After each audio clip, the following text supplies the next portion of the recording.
Hello everyone, a very pleasant day to you. President Tinubu signals Nigeria's green transition drive at Abu Dhabi summit. NAD applauds Tinubu's role, keeps strike suspension under review.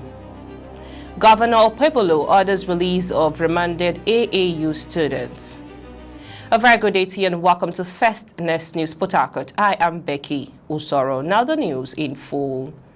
President Bola Tinubu has signaled Nigerians' firm commitment to a green and inclusive transition, declaring that the country is aligning climate action with energy access, economic growth, and social development. Speaking at the ongoing Sustainability Summit in Abu Dhabi, President Tinubu said Nigeria is moving forward with confidence and clarity of purpose and called on integrated solutions across finance, technology, energy, and human capital. He explained that the global climate challenge can no longer be treated in isolation, as its impact now cuts across the economy, public health, food security, and energy systems. The president noted that Nigeria views sustainability transition as an opportunity to deliver jobs, expand energy access, and promote inclusive growth, particularly for underserved communities. He emphasized that sustainable development requires policy, finance, infrastructure, nature, and human capital to move in unison. President Tinubu stressed that developing countries must be supported with equitable climate finance, accessible technologies, and strong capacity building frameworks to meet climate commitments without sacrificing development priorities. Away from that story, Vice President Kashim Shettima has restated the need for Nigerian public servants to remain selfless and committed to excellence. He said enduring legacies in service are sustained by daily discipline, consistency in effort, and strength of character. Shettima said this in Abuja at a colloquium organized to mark the 50th birthday of the Special Advisor to the President on Policy and Coordination and head of the Central Delivery Coordination Unit, Hadiza Bala Usman. Vice President said the most impactful records in public service are built through resilience and a steady commitment to excellence, regardless of the challenges inherent in building durable institutions.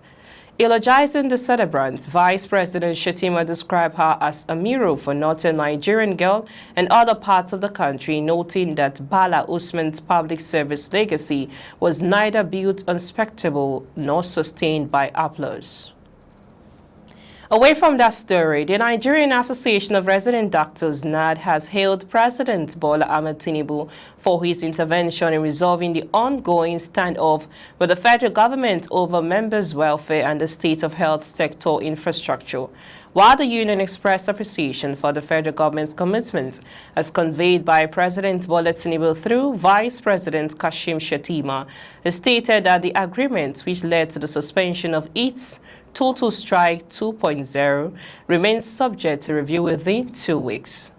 The union warned that failure to fully implement the immediate reinstatement of 2 of the 7 previously disengaged doctors could become a fresh source of contention. Addressing newsmen in Abuja, the NAD president, Dr. Mohammed Suleiman, flanked by union executive, insisted that the recommendation to transfer 2 of the union's members out of the Federal Teaching Hospital, Lokoja, was unacceptable and firmly rejected by the association.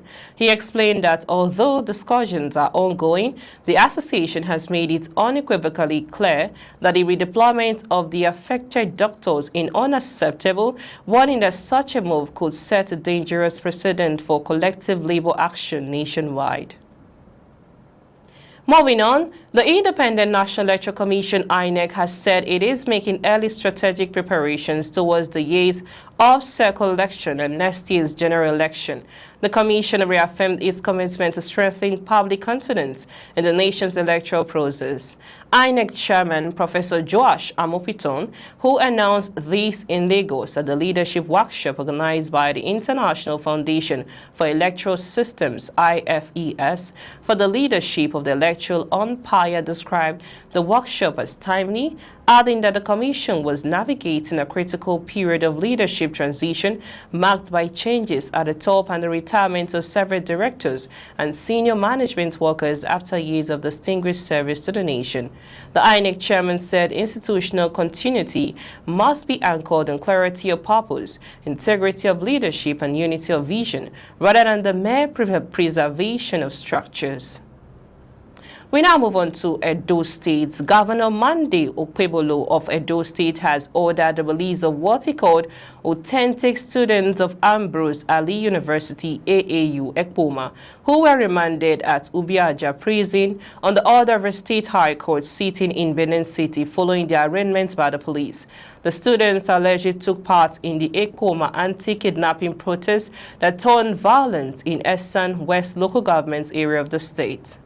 The governor also claimed that a Nigerian based in Russia sponsored the protest. Moving on, a federal high court in Abuja returned a case filed on the alleged $9.7 million terrorism financing case involving the Bauchi State Commissioner for Finance, Yakubu Adamu, and 3 orders to the Chief Judge CJ for reassignment to the substantive judge. Justice Emeka Inwite, who handled the case while sitting at the court's vacation judge, made the order while remitting the case file to the chief judge following the conclusion of the court's vacation. In a ruling, the judge said since the case was a vacation matter and since the court's vacation has ended, the normal thing was for the file to be returned to the chief judge for reassignment to a substantive judge for further proceedings. Adamu, who is a former manager of a branch of Polaris Bank PLC in Bauchi State, is being prosecuted by the Economic and Financial Crimes Commission EFCC for alleged terrorism financing and money laundering offenses. Adamu is being prosecuted alongside 3 others on a 10-count charge. The other defendants are Balarabe Abdullahi Ileha, Aminu Mohammed Bosse, and Kabiru Yaya Mohammed, who are said to be Bauchi State civil servants. They were arraigned on December 31 last year, during which they pleaded not guilty to the charge. Away from that story, the Nigerian Communications Commission (NCC) has tasked telecommunications consumers to take greater personal responsibility for their safety online amid rising cyber risk. The Commission warned that increased reliance on mobile phones, computers, and internet services have exposed consumers to threats such as hacking, online scams, malware attacks, and identity theft, many of which are triggered by a single careless click. As such, the Commission has released a set of practical A to Z tips aimed at helping consumers reduce exposure to cyber threats and safeguard their online identities. It noted that cyber safety begins with individual responsibility within Nigerians' broader digital ecosystem. The Commission also operates a Computer Security Incident Response Team (NCC to CSIRT) for incident handling, collaborates with key industry stakeholders, and provides resources to encourage safer internet usage, all in support of protecting consumers and Nigerians' critical national information infrastructure (CNII). The NCC stressed that its mandate goes beyond regulation to include policy enforcement, consumer education, and technical support aimed at building a resilient and secure digital environment. In another development, the federal government has earmarked more than 240 billion naira in rail-related projects in the 2026 appropriation bill, underscoring rail transport's growing relevance to Nigerians' infrastructure, urban mobility, and logistics strategy. An analysis of the budget shows that rail funding is spread across the Nigerian Railway Corporation (NRC), the Federal Ministry of Transport, and major counterparts funded rail projects, with spending dominated by capital expenditure. At the operational level, the NRC received a total allocation of 34.24 billion naira, comprising 11.65 billion naira for capital projects and 22.58 billion naira for recurrent expenditure. The government provided a substantial 102.3 billion naira as counterpart funding for the Lagos Green Line Metro Rail Phase 1, reflecting a strong push towards urban rail development. In another development, following the evolving developments in the broadcasting landscape, the Nigerian Broadcasting Commission (NBC) has called for contributions towards review of the Nigerian Broadcasting Code. NBC Director General Charles Ebuebu said NBC is reviewing the 6th edition of the Nigerian Broadcasting Code to reflect today's digital realities, streaming platforms, social media, and new technologies. He urges stakeholders to build a broadcasting framework that protects audiences, reward creativity, and keep Nigerian ahead of the digital curve. He advised interested contributors to submit their contributions to the Director General NBC, 20 Ibrahim Taiwo Road, Asokoro, Abuja.